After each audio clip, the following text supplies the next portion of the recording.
Bom, o doutor João Luciano é que trouxe esses pontos aí que naturalmente estão trazendo preocupação para a rede hospitalar, para as entidades de saúde do Brasil inteiro. Doutor, que pontos mais importantes o senhor destaca e que estão preocupando as instituições da área de saúde no Brasil? Nós trouxemos aqui uma visão que a agência, principalmente a Agência Nacional de Saúde Suplementar, está trazendo através da regulamentação da Lei 13.003. Tem alguns pontos que chamam muita atenção, que envolvem diretamente os prestadores e que são aqueles que os prestadores devem ter atenção. Primeiro, que é sobre a fase de negociação. Passados 90 dias, se não houver negociação, deverá incidir um reajuste automático baseado no IPCA. Mas ter atenção também que o IPCA pode ser, e isso ainda está sendo regulamentado, submetido a um fator de qualidade. Esse fator de qualidade está relacionado à acreditação da instituição de saúde. Além disso, tem também um outro fator que influencia diretamente no faturamento do hospital, que é a utilização da ferramenta de transmissão de informação em saúde suplementar, o TIS, na sua versão atual, na sua versão vigente, que se o hospital não usar, ele virá a perder o acesso a todas aquelas glosas que forem promovidas pelas operadoras. Então esses são os pontos que os hospitais devem ter atenção, ou seja, procurar a qualificação, procurar a contratualização respeitando todos os itens regulamentados e, principalmente, utilizar a ferramenta TIS para a transmissão de todo o seu faturamento. Doutor, essas regulamentações da Lei 13.003, neste momento, sobretudo da economia brasileira, ela pode afetar e ameaçar a sobrevivência da rede hospitalar? Bem, se algum estabelecimento de saúde, mesmo com todas as entidades, a FEOSUS, o CNS, tentando dar a volta a ações judiciais e criar situações que impeçam que isso venha acontecer na íntegra, se os estabelecimentos de saúde não tomarem cuidado, poderão ter prejuízo sim, e dependendo da condição do estado econômico e financeiro, poderá realmente levar a uma finalização das suas atividades. Doutora Maísa, dentre tudo aquilo que foi exposto aqui nesse encontro promovido pela FEOSUL, qual os que a senhora destacaria e que afeta naturalmente as entidades hospitalares da sua terra?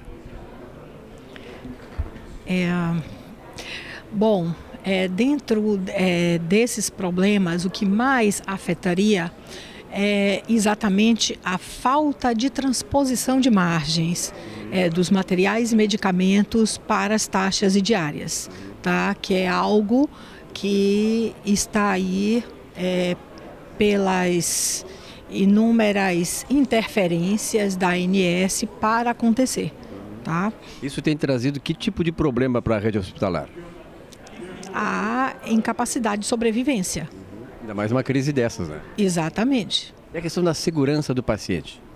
A questão da segurança do paciente, como a gente vê, não só na Bahia, nos outros estados, a gente tem visto isso crescendo ainda de forma incipiente, né? Falo não da segurança em si, porque isso é algo inerente ao serviço que a gente presta, mas eu falo em relação à RN 36 e às exigências, a gente tem visto que isso tem crescido muito ainda de forma incipiente nos diversos estados.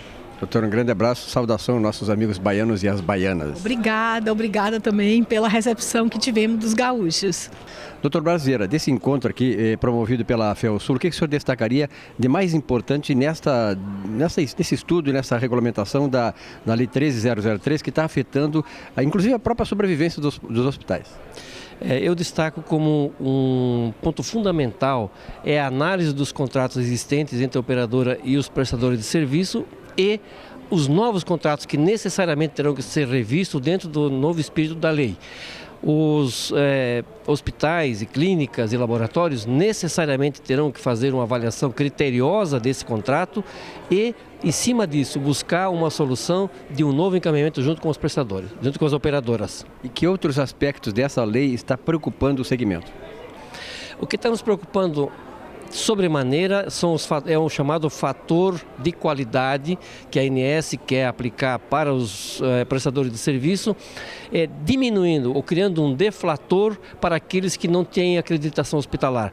Enquanto que 126 ou 136 hospitais do Brasil têm essa acreditação, essa certificação, e os outros 6.000 não têm. Então estariam privilegiando 126 em detrimento de 6.000 hospitais do Brasil.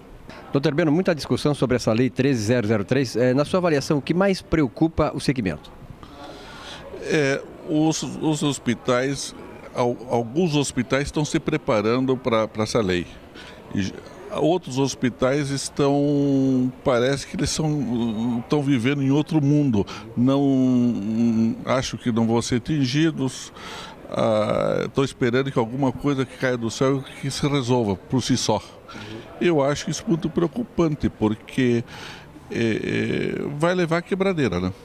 O senhor acha que, por exemplo, está ameaçada hoje a sobrevivência dos hospitais, não só em função disso, mas em função da crise geral da economia?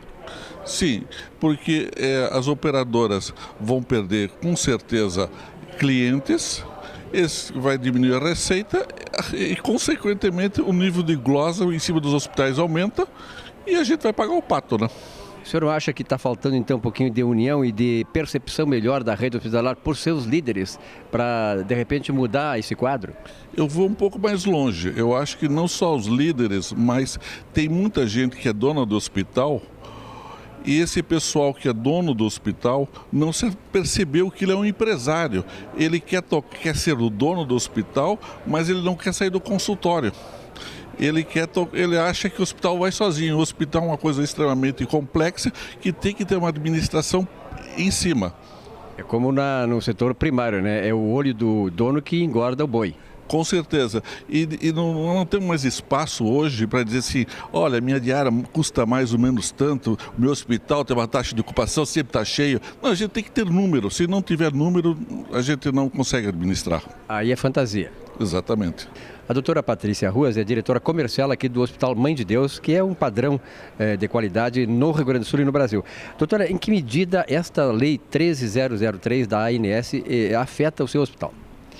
O Hospital Mãe de Deus é um hospital acreditado, tem 2 acreditações, uma ONA nível 3 e a outra acreditação internacional, né, pela Joint Commission. Nós estamos aptos, nós estamos prontos para esse processo de validação de uma remuneração diferenciada devido à acreditação. No entanto, nós entendemos que não é correto retirar o valor das outras operadoras. Isso não seria adequado, dos outros prestadores que não têm esta acreditação. Mas estamos prontos. O que mais me preocupa neste momento é a questão vinculada a essa desordem vinculada à TUS. Isto sim, isto nos preocupa muito, porque todas as definições que a ANS tem feito no que diz respeito à TUS, ela não vem absolutamente para beneficiar os prestadores, apenas para aumentar os custos. E isso é algo que nós precisamos coibir. Nós não temos mais estrutura para suportar esse tipo de situação. Essa crise econômica que se tornou um pouco mais aguda de 3 meses para cá, ela tem, de certa maneira, agravado a situação dos hospitais? Com certeza. Com certeza. Nós não podemos esquecer que a saúde suplementar, cerca de 80% dela é subsidiada pelas empresas. As empresas, os planos, são planos coletivos. Se as empresas estão mal, da onde que elas vão tirar recurso? Elas vão cortar benefícios. E isso, com toda certeza, vai impactar nos prestadores. Talvez não agora, imediatamente, mas logo ali na frente nós vamos começar a sentir. A doutora Cleciane é representante também aqui do interior do estado, da poderosa Caxias do Sul, né, que tem uma rede hospitalar pujante também, como é a própria cidade. Como é que lá em Caxias do Sul, e sobretudo no hospital que a senhora dirige, está sendo acolhido, está sendo, digamos assim, tendo um reflexo, e esta lei 13003 que trouxe muita preocupação para o segmento? Na verdade, nós estamos negociando com várias operadoras de saúde para a adaptação dessa legislação. Confesso que um pouco diferente das apresentações, a gente já tem um bom percentual de contratos já com uma regulamentação que prevê reajuste. Realmente a gente tem dificuldade com algumas operadoras, independente muitas vezes até da legislação, né? E algumas a gente tem dificuldade inclusive de formalizar no papel a questão contratual. Mas eu entendo que ela é uma legislação que ela é adequada e vem a formalizar desde que não penalize as instituições, né? Que não privilegie só as operadoras, mas que atenda às necessidades dos hospitais também. Doutora, a senhora vê assim, com a experiência e sensibilidade que normalmente as mulheres têm mais do que nós, que este momento que o Brasil vive, um momento de crise econômica, juro alto, inflação e essas coisas todas que estão aí estimulando o desinvestimento na economia, possa afetar a sobrevivência da rede hospitalar e sobretudo na nossa Caxias do Sul? Com certeza, eu acho que nos últimos anos as instituições de saúde, quase todas, elas já vêm sido afetadas, uma vez que os repasses das operadoras nunca atingem as margens de inflação, né, dos períodos. Nas negociações de dissídios trabalhistas junto aos sindicatos, os valores que a gente acaba negociando são sempre superiores à inflação. Então a gente já tem 50% normalmente das folhas ou do custo dos hospitais estão em folhas de pagamento, a gente já tem um desequilíbrio grande aí. E somado a todas as legislações e adequações que os hospitais ou instituições de saúde devem se adequar, há um custo em investimento muito alto que não necessariamente se traduz em faturamento. No momento que tu faz a adequação de um centro de materiais de esterilização, tu trabalha muito com a questão de qualidade, mas não traduz em faturamento. Então, eu acho que é um momento mais preocupante do que todos que nós já vivemos e haja visto até esses cenários, né, de fechamento de leitos, do próprio governo com as questões de repasse. Eu sinto como um momento dos mais delicados dos últimos anos que nós já vivenciamos no estado do Rio Grande do Sul. O Dr. Cícero é representante da Federação Nacional dos Estabelecimentos de Saúde aqui no encontro da FEUSul. Dr. Cícero, claro que muitas coisas foram discutidas aqui, são muitas coisas controversas, complexas, que afetam naturalmente a saúde das instituições, a administração das instituições hospitalares de saúde no Brasil. Mas, em resumo, qual é a avaliação que o senhor faz deste encontro? Bom, a minha avaliação é extremamente positiva, porque a grande preocupação que nós das entidades temos para representar e para defender os interesses da nossa categoria, que é a essência do nosso trabalho, nós julgamos em determinados momentos, em determinadas situações tão críticas quanto esta que nós estamos vivendo, de mudanças muito profundas na legislação que determina como os hospitais vão funcionar, como eles vão sobreviver, impacto direto na sobrevivência e na sustentabilidade dessas instituições. O que nós fizemos foi reunir os nossos associados, que são a grande razão da nossa existência, para ouvi-los e dizer: senhores, a legislação nos é desfavorável em pontos muito importantes. Dizer para ele quais são os pontos que nós julgamos extremamente preocupantes e ouvir deles o que nós temos que fazer. Ou melhor, dizer para eles o que nós estamos fazendo diante disso são essas ações, descrevê-las. E ouvir deles: vocês concordam que este é o caminho que as entidades devem seguir?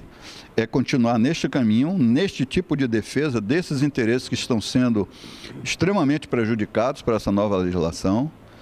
E foi isso que nós fizemos, foi ouvir, para a nossa felicidade, uma posição de grande incentivo para nós que estamos trabalhando lá nas instâncias superiores. Foi ouvir deles que sim, que nossa atuação foi chancelada e, mais do que isso, ela foi incentivada quando eles disseram: sim, este é o caminho que nós queremos. Nós queremos a defesa intransigente desses interesses que, por conseguinte, são os interesses do paciente. Porque se os hospitais, se os serviços de saúde forem tão apenados como deverão ser, se nós não tivermos um posicionamento firme, o prejuízo maior é do paciente, que é a grande razão de ser dessas entidades. O senhor consegue vislumbrar uma coesão das entidades em torno das suas lideranças para lutar por isso? Eu acredito firmemente que o resultado dessa itinerância que nós estamos fazendo pelos estados, eu não tenho dúvida que ao final nós sairemos com uma posição coesa unificada em relação às ações que nós deveremos empreender na defesa dos interesses dessas instituições.